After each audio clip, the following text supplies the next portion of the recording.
IMF एलामिये के अहम निकात मेरे सामने मौजूद भी हैं, लेकिन आगाज हम ये करते हैं मेहताब हैदर साहब, ऐसा कौन सा नया काम किया है मौजूदा हुकूमत ने जो 10 महीने पहले मिफ्ता साहब नहीं कर रहे थे? ये जो 10 महीने हमने जाया किए हैं, इसकी क्या कीमत अदा की है हमने हमारी मईशत में? देखें, बुनियादी तौर पर जब 7वां और 8वां जायजा कंप्लीट हुआ था लास्ट अगस्त और सितंबर में, तो बुनियादी तौर पे उस टाइम यही था कि इस प्रोग्राम को इम्प्लीमेंट करना है। लेकिन डार साहब जब आए तो उन्होंने एक्सचेंज रेट के साथ दोबारा से वही किया जिसके लिए वो मशहूर थे। उन्होंने एक्सचेंज रेट को मैनेज करने की कोशिश की, और दूसरा उनकी स्ट्रैटेजी ये थी कि वो बायलैटरल फ्रंट्स से डिपॉजिट्स ले लें और उसके बाद IMF के साथ नेगोशिएट करें। ये दोनों चीजें करने में वो नाकाम रहे। आपने देखा कि IMF ने आने से पहले ये शर्त रखी थी कि हम एक्सचेंज रेट के ऊपर आप उसको मार्केट बेस्ड करेंगे, तो 30 से 40 रुपए की डिप्रिसिएशन हुई थी उस टाइम, और उसके अलावा पेट्रोल की प्राइसेस भी हमें बढ़ानी पड़ी थी। फिर 31 जनवरी को IMF की टीम आई, फिर उन्होंने एडिशनल टैक्सेस की बात की, एडिशनल टैक्स लगाए, उसके बाद एक्सचेंज रेट को भी उन्होंने यानी मैनेज करने की कोशिश की, लेकिन नहीं कर सके। तो अल्टीमेटली उसकी कॉस्ट ये है कि एक्सचेंज रेट भी डिप्रिसिएट हुआ, इन्फ्लेशन भी बढ़ी। आज इस मुल्क में फूड इन्फ्लेशन 50% को अप्रोच कर रही है, और हेडलाइन इन्फ्लेशन भी 35 से 36% के दरमियान है।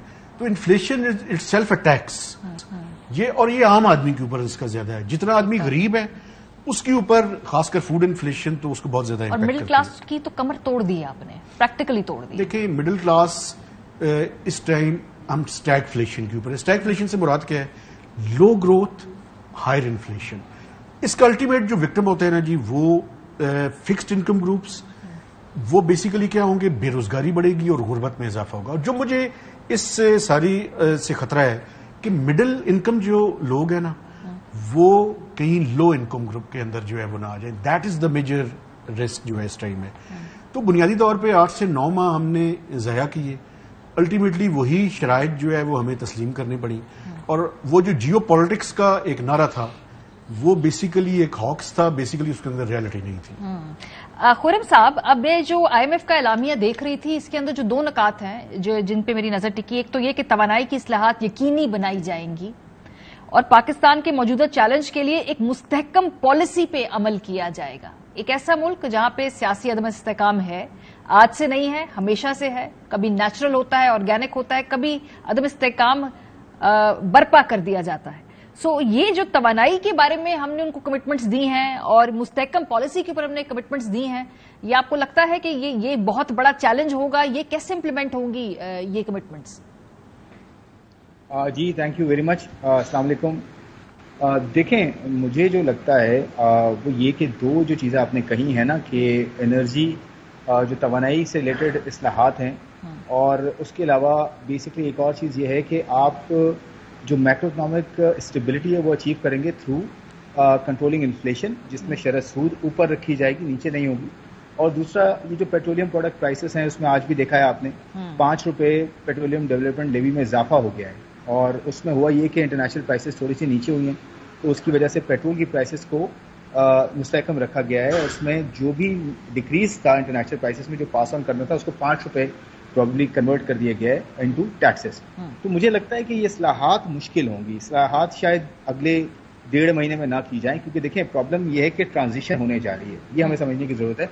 जब भी पॉलिटिकल ट्रांजिशन होती है थ्रू वोट्स, क्योंकि अभी कॉन्स्टिट्यूशनली आपने अक्टूबर नवंबर में जो है वो इलेक्शंस करवाने हैं और दिसंबर तक नई गवर्नमेंट आ जानी है। तो मुझे लगता है ये कि जब तक नई गवर्नमेंट आएगी, उसके बाद जो है नया सेटअप जो है वो जनवरी तक सही से जो है अपने जो है वो अपनी जो है वो कमान संभालेगा।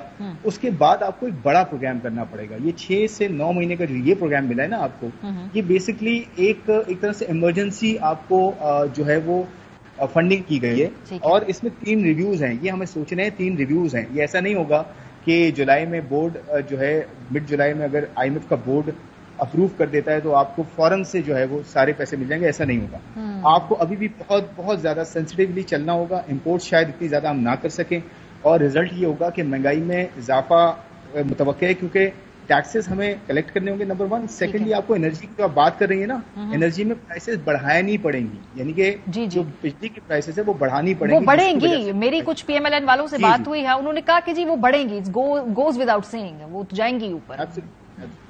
तो इसकी वजह से मुझे लगता है कि महंगाई में इजाफा होगा। ऑल्दो हमें ये प्लान मिलना जरूरी था, हमें एक ब्रिज फाइनेंसिंग जरूरी थी जो हमें मिल गई है। इसके ऊपर हमने 2 काम कर दें।